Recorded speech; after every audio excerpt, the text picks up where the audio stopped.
Entre Félix Tshisekedi, Joseph Kabila et Nanga, qu'est-ce qui bloque la paix à l'est de la République démocratique du Congo pour le moment? Et si je vous disais que le centre de gravité du pouvoir en République démocratique du Congo n'est pas là où tout le monde regarde? Et si c'était vrai que le centre de prise des décisions n'est pas le palais de la nation, mais dans le silence stratégique d'un homme qui ne parle presque plus? Officiellement, c'est Félix Tshisekedi qui dirige ce pays. Et tout le monde accuse le régime actuel d'être à l'origine de maux qui arrivent à ces pays actuellement.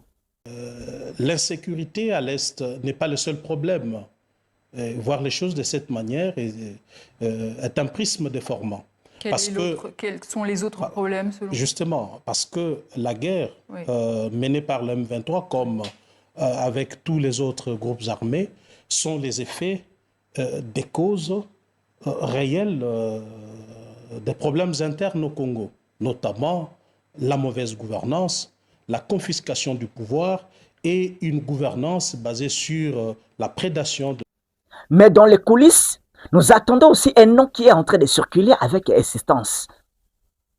Joseph Kabila. Un nom qui revient très souvent, mais parfois négligé. Depuis son silence calculé, Joseph Kabila ne parle presque plus. Mais pourtant, son nom revient dans les cercles militaires, dans les négociations bloquées et dans les tensions autour du M23. On attend toujours Joseph Kabila.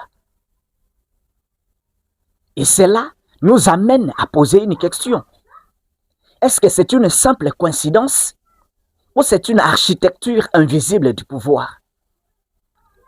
Et pendant que l'M23 avance et que les négociations piétinent, l'Est de la République démocratique du Congo reste encore instable. Une question dérangeante revient très souvent dans les esprits des Congolais qui réfléchissent. Une question qui gêne le prestige des Congolais revient très souvent. Et c'est celle de savoir, le facteur Kabila influence-t-il encore l'équilibre du pouvoir en 2026? C'est une question qui gêne, mais qui mérite une réponse. Est-ce que le facteur Kabila dérange encore, influence encore, instigue encore, intrigue encore l'équilibre du pouvoir en 2026?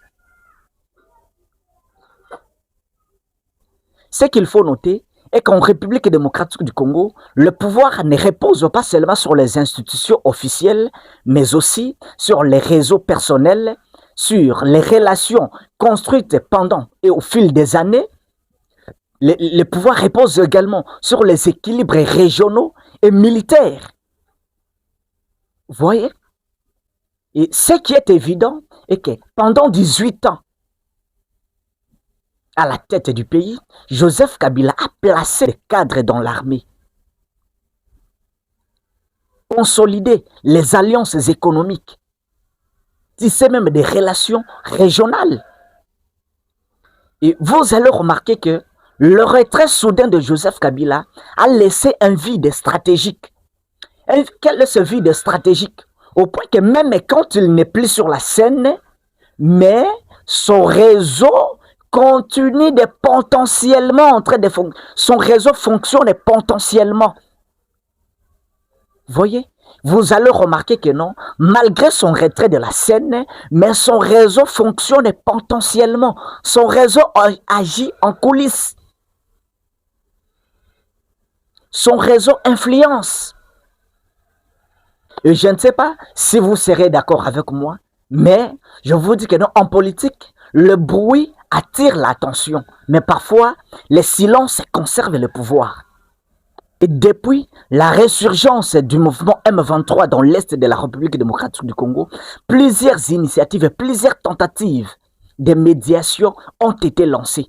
Il y a eu des processus régionaux, des initiatives diplomatiques et voire même des discussions internes.